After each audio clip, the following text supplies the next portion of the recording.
So first off, let's begin by removing the wheel. On my bike, I've got a quick release system, which just involves pulling this out and then loosening it off. So I'm going to do that quickly, and then I'm going to get the wheel out on its own on the ground. So now I've got my wheel out, what we're going to do is find our valve cap, take the cap off all the way, and then we're going to release some air. Now, as you can see, I can't do it with my finger, so what I'm going to need to do is get a little tool or something that allows me to press the inside, which lets the air flow out of the tyre. Okay, so now we've taken this valve cap off, what we're going to do is, if you've got a tyre lever, which you're going to need one of these at least for removing a tyre, you've got a little hook on the, where is it there? You've got a little hook on the end of here, and you can use that to press the air out. Can you hear all the air hissing out? If you can't find one of these, a key will do just as well. You just need something that's small enough and gently press it in to let the air out of your tyre. Now this may take a moment because there's quite a lot of air in a bike tyre. So you see how now I can squish my tyre? That's what we needed to be able to do. There we go. So our valve is now falling into the rim. So let's do the next step. So now we've got no air left in the tyre. We're going to take our tyre lever and we're going to push it in between the rim and the tyre. Now inside, you'll see probably when it's out, is there's a little lip, which is where the tyre interacts with the metal of my bike wheel. Now what I've got to do is get the tyre lever in and then pull it so it comes out. Now this bit's the tricky bit because this is always the most difficult part. So I'm going to take this and go and do this now on my own. But there's our, so that's the inside of my rim where the letters are, which tells me what my rim does. And as you can see here, that's our bead, that rigid part of the tyre. See, I've got my tyre lever underneath, and as I push it down, it pulls the bead out. Now the reason you need two tyre levers for this is because I'm going to leave this one in, and I'm going to use my other tyre lever, which I've got down over there, to go a little bit further round, probably to where that bead is, break the neck, pull the next bit out, and then we're going to work our way around the whole wheel until we've got the whole of one side off.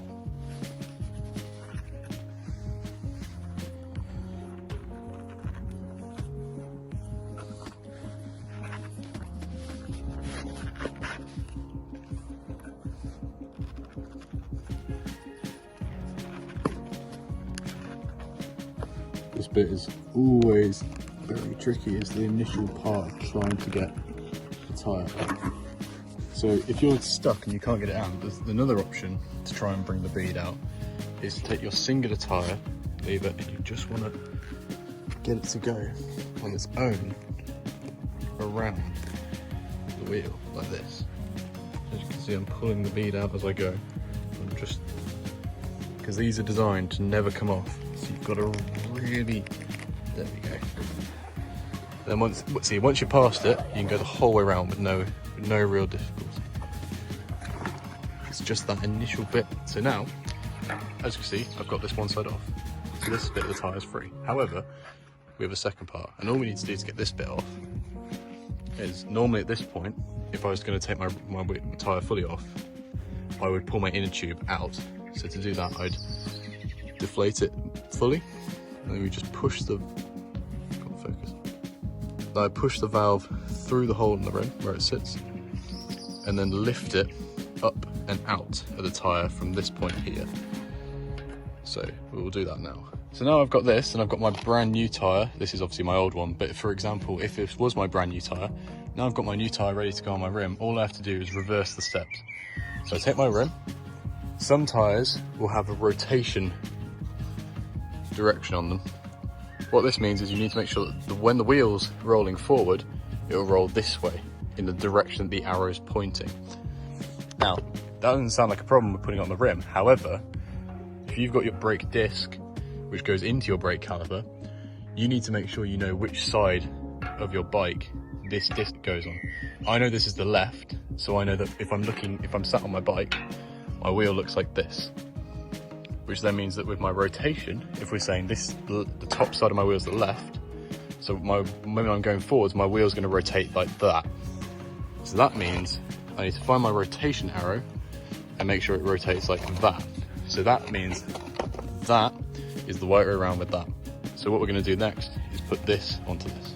Now, to get this in, all we're going to do, again, is just going to take the wheel, push it, and pull it so that the tyre sits kind of roughly in place. Just use your hand to push it so that you kind of got it like this, going around, and then we're going to put one side of the bead into the rim the whole way around.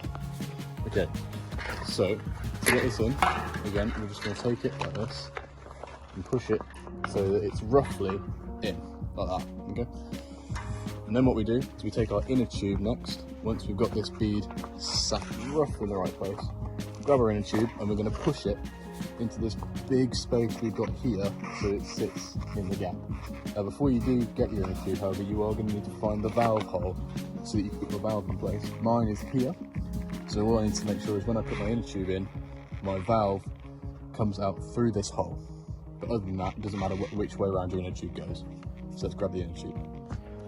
Okay, so we're grabbing our inner tube, find our valve, then we go up to the tyre on our rim, and we know that the valve hole is here, so we're just going to push our valve through with our hand. And this is all quite difficult to do one-handed. There we go. So we've got that, and then we're going to make sure that our inner tube isn't outside the tyre, but inside it, and we're just going to gently push it in. If it's struggling to go in like this is, just grab your tool that you can. Now if you're struggling to get your inner tube in because it's looking like this, it means you haven't left enough air out. So what you're going to do is go over to grab whatever you were using to let your inner tube down. And what you're going to then do is let some more air out. Okay, now we've let a bit more air out, our inner tube's very much, so we can just push it in all the way around, making sure this is, again, I recommend using 2 hands for this rather than just one, but just keep going until you got it all in. Now it'll be a bit of a struggle to get everything to work, but you'll see in a minute it kind of all comes together as you work around it.